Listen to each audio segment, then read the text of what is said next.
Buongiorno miei cari amici, usciamo dall'alberghe qui a Santiago e ci dirigiamo alla prossima tappa, Negreira, per arrivare a Finisterre. Oggi vi dico la verità, mi sono svegliato molto appesantito, scarico, come se ieri fosse finito il mio cammino. Non vi so spiegare, ho sempre reputato Santiago una tappa e non la meta finale, però sarà stato quel misto di energia, vedere la cattedrale, entrare in chiesa,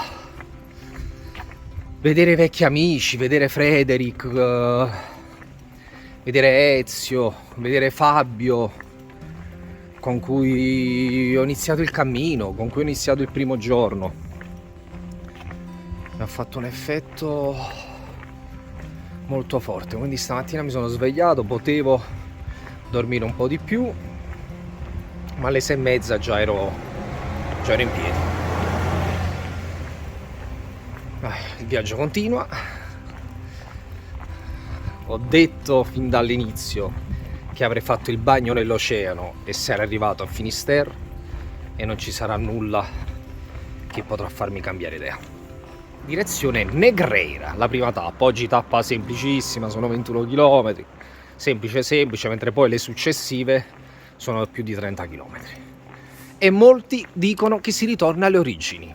Queste tappe ci faranno respirare il vero spirito del cammino, fatto per tutti quasi completamente, a parte gli ultimi 100 km fino a prima di Sarria.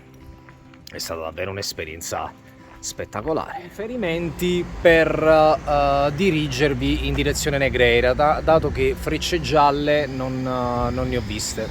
Allora chiedete, se non avete Google Maps, se non avete telefonini come me, chiedete ai vari passanti l'indicazione per l'Università di Santiago de Compostela, che è questa qui, proprio di fronte a me. C'è anche l'Eurostars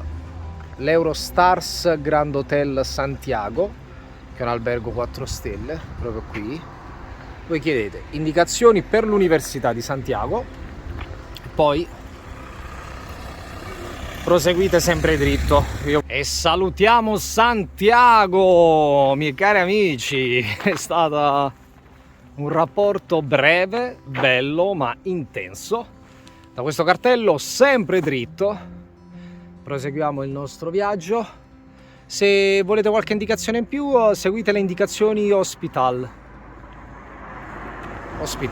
Dopo l'università seguite sempre le indicazioni Hospital e questa è la strada giusta. Questa ciclabile di colore rosso ci permette di proseguire tranquillamente.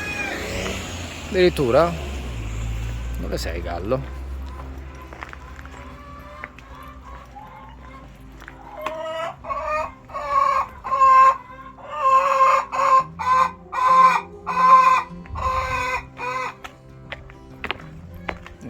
Vabbè, questa pista ciclabile di colore rosso, ottimo, ci permette di percorrere questo tratto in assoluta sicurezza.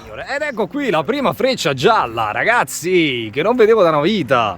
Comunque è molto semplice. Una volta arrivato all'Università di Santiago proseguite sempre dritto, poi c'è questa pista ciclabile di colore rosso e la percorrete per intero. Poi dopo un po' noterete le scritte Negreira. Allora, miei cari amici, arrivati in prossimità del cartello Villa Strexe, non dovete proseguire dritto verso la carretera, ma girare qui a destra in direzione del paese Ventosa. Mi raccomando, anche se andate dritto arrivate sempre a Negreira, però oltre che allungare di una mezz'oretta percorrete tutta la strada che abbiamo fatto fino a questo momento con la pista ciclabile e le macchine di fianco, mentre girando qui a destra attraversiamo tutti i vari paesini, allontanandoci dalla statale, arrivando a Negreira, sia in tempo minore ma anche in tempo più piacevole. Ragazzi, abbiamo fatto un'ottima colazione con delle uova fritte e bacon e dopo Ventosa finalmente i nostri amati cippi, in questo caso 81 km. Immagino che sia la distanza per Finisterre e vi posso dire che è molto piacevole dopo aver percorso più di 10 km vedere il cippo e vedere le frecce gialle che mi hanno accompagnato dai Pirenei fino adesso, nonostante fossi consapevole che la strada che stavo percorrendo fosse quella giusta, però vedere le frecce gialle e il cippo è come sentirmi un pochino a casa. Mi hanno accompagnato per più di 30 giorni, per così tanto tempo, ed è molto piacevole rivederle. E si sale, miei cari amici, si sale questo bel bosco.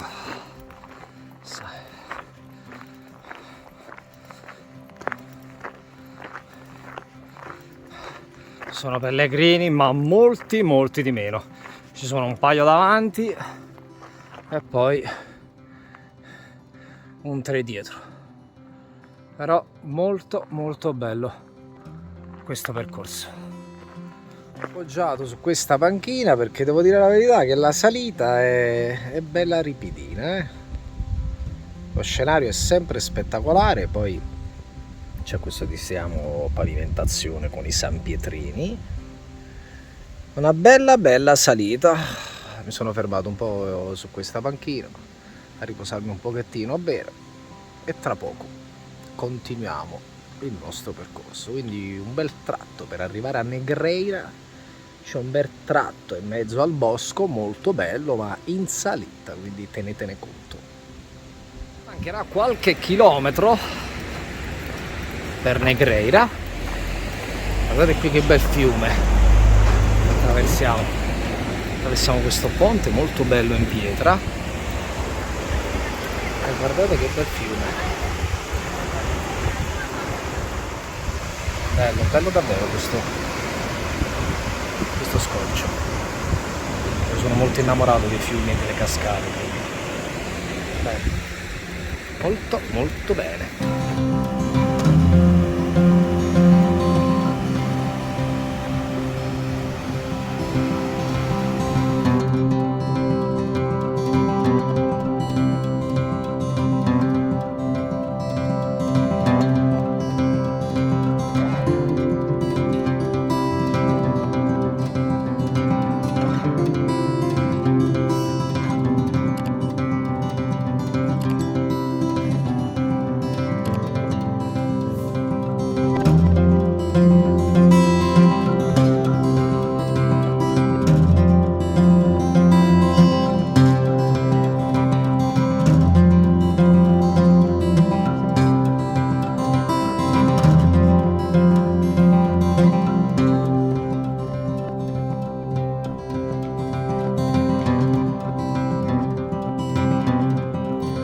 Allora, miei cari amici, sono nei pressi di Negreira,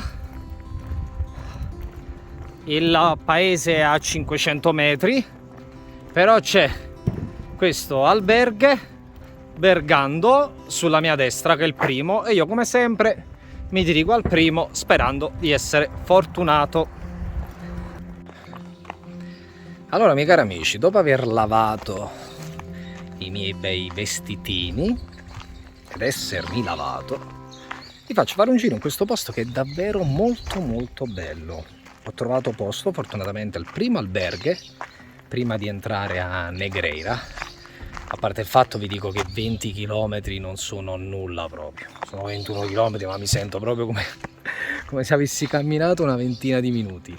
E infatti volevo andare anche avanti al paese successivo che si chiama Pena, distante 9,5 km, ma per non fare 10 km a vuoto, sapendo sempre la situazione degli alberghi, ho chiesto a una persona a un pellegrino che stava lì in attesa dell'ospitaliero, di vedere su Google Maps quali fossero gli alberghi. C'erano 2 alberghi, abbiamo chiamato e sono tutti pieni, quindi fortunatamente che non ho proseguito, altrimenti mi trovavo così.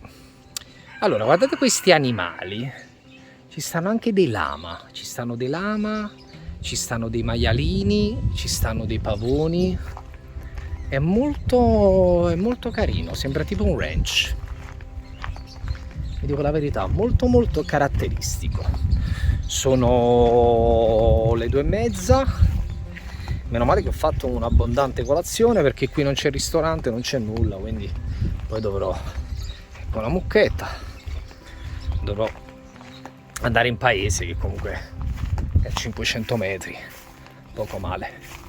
Vi volevo far fare un giro di tutto, molto bello, e ora comunque ne approfitterò per scrivere qualcosa. Ecco la mucca, dei piccoli poni, guardate che carini.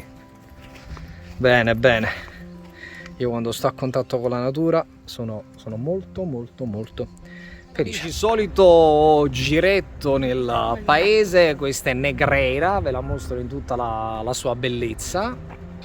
Sono in compagnia di Frederick e Luca. Ora Fred sta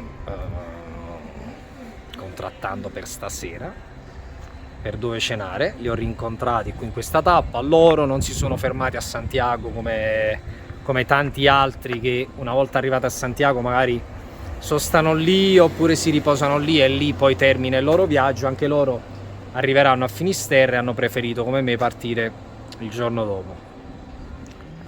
Alla fine Negreira, questi sono tutti piccoli paesini. Vi ho fatto vedere l'albergo che è davvero carino, tutto immerso con la natura, con gli alberi, con tutti gli animali. Ecco il grande Fred. Fred, tutto bene questa sera?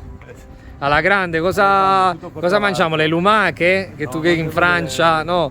L'escargot? Cosa mangiamo? No, lenticchie, No, come le dici? che mangiamo un'insalata e un piatto vedremo, un piatto locale. Fatto vedremo, capito? Io italiano mi fido del francese per cenare, ormai si è ribaltato proprio tutto il mondo! No, scopriamo la cucina locale. Scopriamo la cucina locale. Abbiamo finito di cenare. C'è anche questa bella installazione floreale, Cancello de Negreira.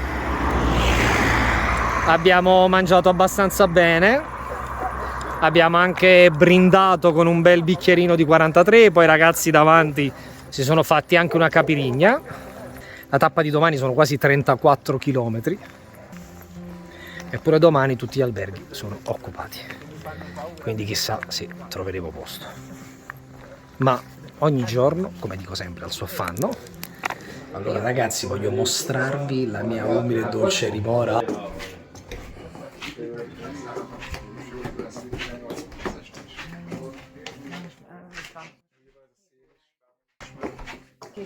Tutto pieno ragazzi, tutto pieno. Io sono qui, ecco il mio posticino, sopra ci stanno tutte le mie cose.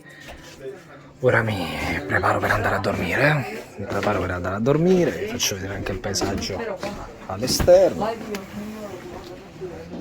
Ed ecco qua ragazzi.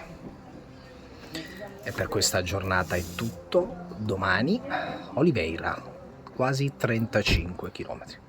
Vi auguro una dolce buonanotte.